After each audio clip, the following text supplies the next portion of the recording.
What is up, entrepreneurs? Thank you for being with us. It is a beautiful Friday morning.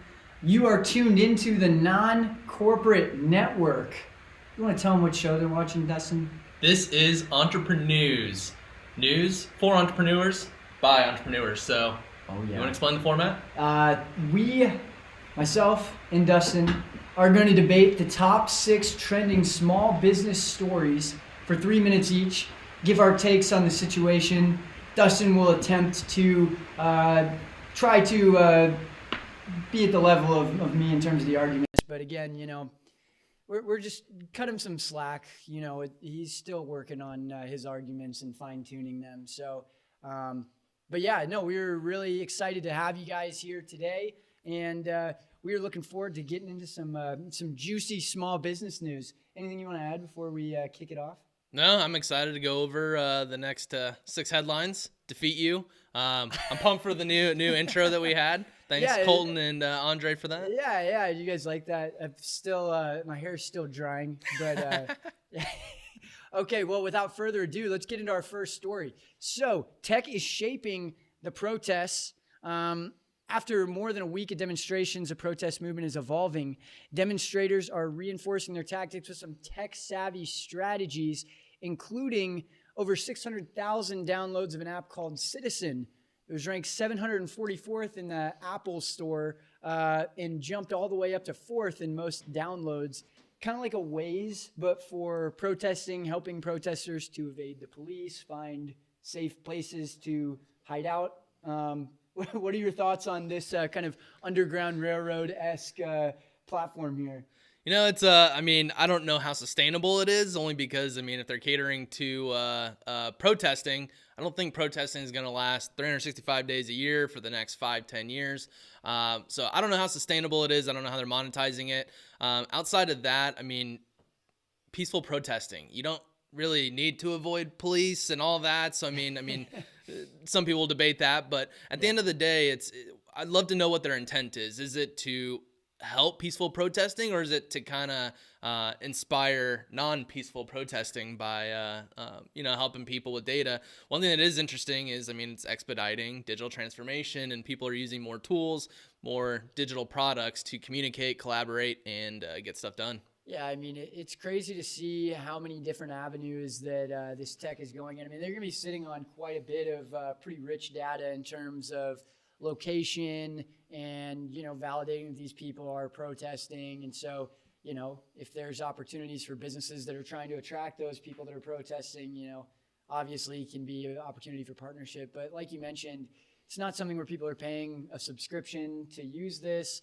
It's crowdsourced. It's independent developers that are putting these apps together. So, maybe the outcome isn't profitability for once, Dustin. You ever think about that? Maybe it's just to help people to, come together and make their voices heard. I hear you, but in order to pay the people to develop the app, in order to keep it going, to reach people, it takes money. It's a tool. And if you're going to be doing something, unless you're sitting on that much money to where you're kind of giving it away for free, I guess. But 70% of the users of the Citizen app are claiming that it makes them feel safer with all these videos coming out of police brutality and people getting shoved to the ground and baton hit in the face. If this makes you feel safer, and we're in the process of trying to reform these broken systems, then all power to you, Citizen app. Yeah, the Citizen app, it's does it make you feel safer knowing that, oh, hey, a huge crowd of protesters is coming down my street? Does that make you feel safer? It'll be interesting to see if this gets some legs. Yeah.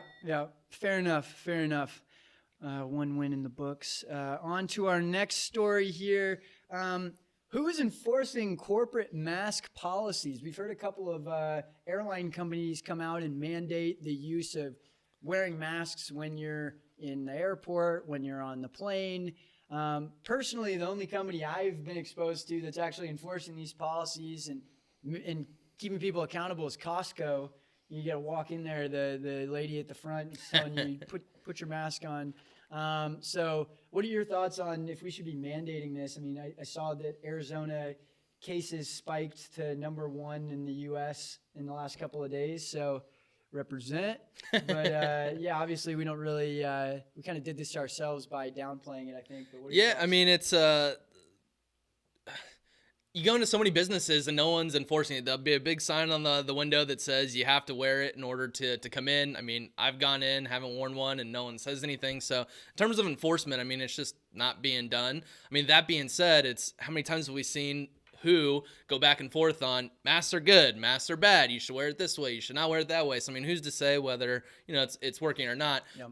Also, I mean, the spike, I find it kind of ironic that, you know, there's tons of protesting going on, people shoulder to shoulder on the streets. I mean, is it spreading because people aren't wearing masks, or because we have, you know, mass groups that are in excess of what, thousands of people? Yeah. Yeah. I mean, it's interesting to see too. And you bring up a good point with the World Health Organization, the CDC, going back and forth on what's the safest way. I mean, there's a headline that just came out that people that are asymptomatic are not able to transmit coronavirus, where the media kind of permutated that, kept everybody in their house. I think, you know, even past the World Health Organization, the CDC, I think that the media is also a big part of this.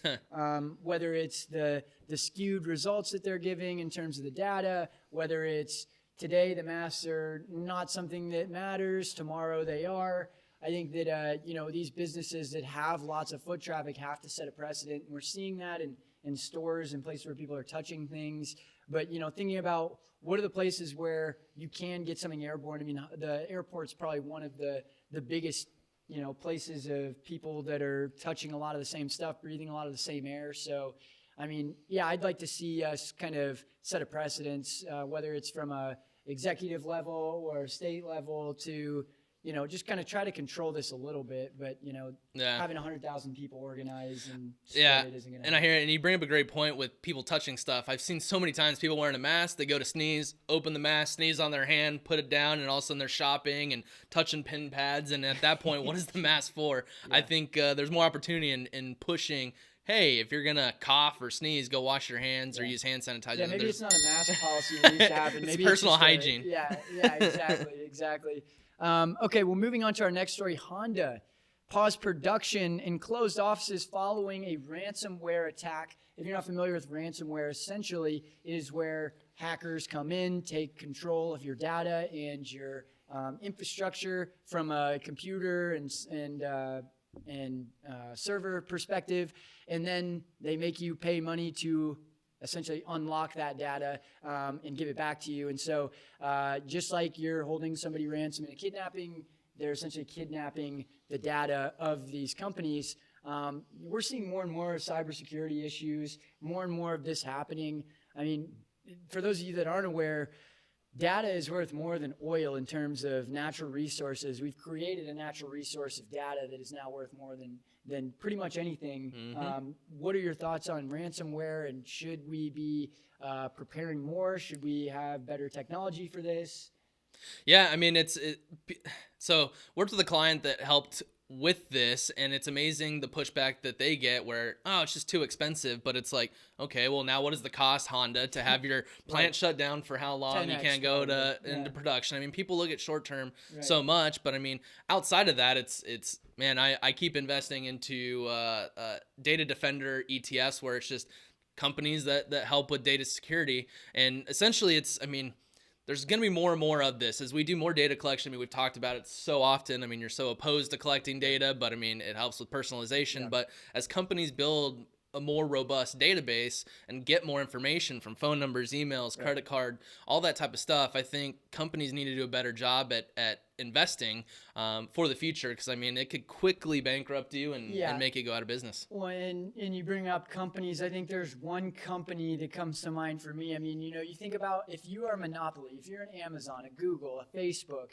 and you have this amount of pull in your market, then there's an obligation for you to make the world a better place, for you to make consumers have a better experience, that you have enough cash to put towards research projects and investing it back into customers. And so one big thing is McAfee. Where are you? You're the monopoly in this cybersecurity space. I haven't heard from you guys since Vietnam, so when they're busy making ransomware. Yeah, apparently. It's just like, I think that if you are a monopoly in this space, there needs to be more of an emphasis on what are you doing to push us into the next phase of computing power. And part of that is that data has to be secure. We know this. Cambridge Analytica, just as an example, I bring it up all the time, but they have an obligation. So McAfee, where are you? And where are the other competitors that are going to come out of the woodwork and push us forward from a cybersecurity side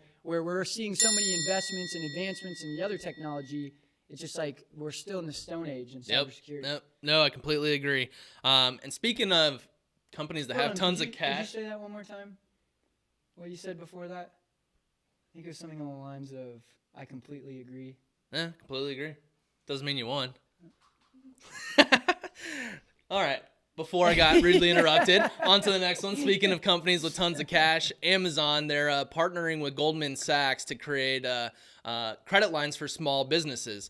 The interest rate is ranging anywhere from 10 to 15 or 20%. And we've been talking about quite a bit. Amazon just keeps making all these different avenues of revenue, which, I mean, to me, they got a lot of stockholders. Their stock price is extremely high. You got to keep thinking of things to do. And what better way than to help finance companies? I mean, right now, cash flow is the lifeblood of a small business, and so they're doing their part and trying to help. Oh, come on, Dustin. Broken argument. Oh my gosh. What were those interest rates again? 10 to 15%? Yeah, costs money to make money. Oh my gosh. One more credit card. Yeah, no, this aligns completely with Amazon selling books online, right? Creating credit cards, creating Zoom video conferencing competitors, creating spaceships. Like, I'm all about capitalism, but there's a point where we got to kind of look at it and go, okay, is there too much power? I mean, I haven't seen a stock that's even half the price of Amazon out there. And it's like, you're going to keep juicing that number up. When do we stop and take a look back? And I think that, every one of these apps out here, I mean, we were talking earlier about how, Amazon is one of many that is creating a financial institution around their company. And I mean, I just look at this and I think, their argument may be eliminate the middleman, come straight to us. But, my mom is like one of like probably 20 people that has like a Belk credit card. And a what? I think a Belk, Belk? No. Yeah, it's like a retail store. It's probably out of business by now. But, so same kind of idea. It's like, I think if we just add more and more layers to a monopoly like Amazon, it's not necessarily going to help us. But, at what point do you start breaking things up? Is it a revenue threshold? Is it the amount of different pivots or revenue streams we're you in have? Uncharted waters to where there's no policies other than the Antitrust Act, and it's like, when did that, 1970 something that was put into place, maybe even earlier? I mean, we got to really think about it. I think it may have been like 1941 now. Sorry about not knowing my facts there, but either way, it's like, yeah, why are we not focusing more on this? I mean, it's something that we're seeing more and more. I mean, we brought up recently, Shopify is doing it as well, where, I mean, they obviously see your online transactions. They've made a bigger dive into brick and mortar, and so tying into POS systems so they can see how much cash flow you have coming and going. I mean, if you're letting people borrow money, you're not having to produce a product. You're not, the margins are super high. I see the incentive for a consumer too. If it's like, I get $5 back every $100 I spend, classic credit card scheme. But at the end of the day, it is a scheme, and it's a way for them to make more money and frame it in a way where they're helping the customer. And so I think that, Yeah. You guys heard what I had to say.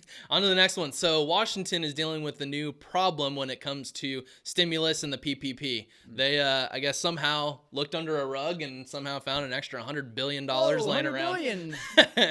It would be sweet to do some spring cleaning and just stumble on $100 billion. Yeah. I mean, it's interesting because they've talked more and more about rolling out new stimulus. And so it's like, well, if we haven't even taken advantage or used all of the previous one, why should we go into more debt in order to finance more? Right. I think it's more of a debate on, I mean, should this $100 billion go to more PPP loans, or is there a better way to spend it? I personally think that I mean, right now the hiring is a huge issue. Unemployment is. So if you can take that 100 billion and rather than give it out to payroll, incentivize hiring both on the employee and the employer side. For example, instead of extending unemployment, what if the business got $1,000 or $1,500 and the employee got $1,000 to take a job? It'll incentivize job creation. It'll incentivize getting back to work. Right. But I mean, what are your thoughts? My thing is, the more I look into and read into this triple P and the amount of money and resources that have gone into trying to distribute this, and the fact that they've done it in an unfair way where lower income places are receiving disproportionately significantly less funds, even though they're the ones that need it more than your big corporate businesses that are getting millions of dollars. I look at it and I go, why are we even creating all of this bureaucracy in layers of the pie when it's all still going back to the people that could just be filing unemployment? We eliminate all of the overhead of that. And so that's one piece to my argument, but I'll say that, I know what you're going to come back with is, oh, you're not going to incentivize anybody to get back to work. It increases the velocity of money, though. If you don't have disposable income, then, that's where the GDP is going to increase. And so just making it easier and more accessible for people to get the money they want. There's this huge turnaround time where businesses are waiting to get approved, and then there's so many restrictions on where the money goes and what amount of it's forgivable, what amount of it isn't. Just put people on unemployment. Stop adding layers to this complicated pie. There's so many more things that they could be doing with the government in terms of just making things more efficient and effective. But it seems like we're taking 2 steps back as opposed to, focusing on things that are actually going to help us. But in terms of the $100 billion, yeah, I do think that redistributing that in a more sophisticated way, and really to the more low-income businesses that are going out of business that need more help, that's where you have to do this, because you guys know, small business is the lifeblood of the economy, and when 30% of small businesses are going out of business, that $100 billion better be going to them. Yeah, I mean, I hear you on all fronts, but if you incentivize that unemployment, I mean, how many posts and social media posts have you seen where it's just like, hey, I'm getting paid more now than I was before. Right. All you're going to do is create, well, why would I want to go back to work? And then all of a sudden you have a socialistic society, which none of those have ever worked. So I think... I'll tell you, dude, the one thing that I'll say to that is that there is a finite amount of unemployment you can collect. And so people just need to be woke about the fact that you can't just sit there for 5 years and collect unemployment because that'd be boring. It's going to run out. Yeah. So on to the next one, our final story. AirDroid remote support uses AR to help with customer service. Essentially what they're rolling out is with your camera, you can hover over, and this is on the business side. So if you're stuck in a software or whatever it may be, you can hold your phone up and it'll show you exactly where to navigate. Essentially, it's taken IT and someone else out of the equation and using software to help solve problems, basically making for more efficient customer service or internal customer service. I mean, seeing AR blow up from gaming to healthcare to everything else. I mean, what are your thoughts on this new type of software? AR is much more arm's reach away in terms of becoming more mainstream than VR. A lot of the hardware that's being created is enabling more and more AR. I think that the social media companies have done a great job of pushing AR a little bit more forward outside of what we're seeing with semiconductor companies as well. So, I mean, I like the opportunity here. We've seen these applications already in manufacturing, helping to show people on the production line what thing to grab, what piece to put where. Same thing with medicine, showing, surgeons where to make the incision, how to eliminate risk. So, I mean, just applying that kind of same idea, there's endless industries that you could apply this AR technology to. I think customer experience is obviously a huge component of retention. And so the better a customer can experience your product right off the bat, the longer they're going to stick around, the higher their CLTV. So I think that looking at this, I would say that there's a lot of opportunity for players to get into the space, and I look at it as it's kind of like an innovation curve, right? You think about what's going to happen in 30 years. What is our society going to look like in 30 years? These people are building software that's 15 years out, getting to the 30-year mark, starting now. So it's not like let's build for today. And so I think it's exciting to see companies like that are focusing on the future and what's going to be next. And, it's going to propel us forward from an innovation standpoint. Yeah, I mean, it's outside of the business application, like you said, on the B2C side. I mean, how cool would it be if you had a car or a motorcycle and you can put your phone up and literally do different options, whether it's paint, How do you stickers. change the spark plugs? That I think would be huge. I mean, Yeah. how many times do you try and how to change the spark plugs on my 97 Honda? And literally, there's so many videos on every single year except for the 97. Yeah. And or even whenever you watch it, they're using some tool or there's something that's just different than yours. Yeah. And so, I mean, the information is out there, but it's tough to find the exact information you need. So by having something you can just hold up and it tells you exactly, it can diagnose, it can give you instructions on how to change it. Well, it comes down to image recognition, I think, is a Mhm. bigger play too. You know, like, and then you see the reCAPTCHA stuff where you're identifying that these are the pictures of the motorcycles. Like, I think it's going to Yeah. take a lot of that to recognize the car that you're looking at the engine on. And so we're obviously a far way away, but, you know, Yeah. again, building for 15 years in the future. I will say, I imagine 30 mean, years. I'm a bit surprised because how huge you are on data and all that. I mean, using They the better be policing recognition. I mean, oh, well, this guy has that. I mean, there's so much data you're going to be able to collect. And I was going to say, I'm excited as a marketer because it's someone holds something up to their motor and it's, hey, your spark plugs are bad. Boop, a little ad pops up saying, hey, we're O'Reilly Auto Parts. We sell your spark plugs here. Well, you know, I'd rather That'll be sweet. I'd rather companies like Google know the difference between a motorcycle and a hot dog than know the difference between my face and your face. Okay, so there's my argument back for you. But with that, yeah, we're wrapping up. And thank you for tuning in to the Non-Corporate Network today. And also, got to mention, I didn't have a great transition today, but Avantage. Avantage.com. We mention it every time. If you have excess capacity, you need to fill it. Use Avantage. You sign up, you get $150 of free trade credit. You can use that free trade credit to take your girlfriend to a nice dinner. You can go to the accountant's office and get your books done. There's all sorts of amazing things you can do. So knowing that cash flow is a little tight, especially for us small business owners, what better opportunity than to be able to trade for services and use your capacity? But yeah, that's about all I've got. Good week. Excited for Monday. Exciting news though. We do have a couple potential other sponsors in the pipeline that could be rolling out Monday. So it's been a fun ride and love continuing on this roller coaster. Yes. Thank you guys for being with us. Again, if you have stories and things that you've seen on the internet and you're like, I want to hear Chaz absolutely destroy Dustin with the commentary, then I'm ready for it, you know. But thank you guys for being with us. As always, you are tuning in to Non-Corporate Network. This is Entreprenews. My name is Chaz Vandemotter. Dustin Trout. Signing off. Until Monday. Till Monday.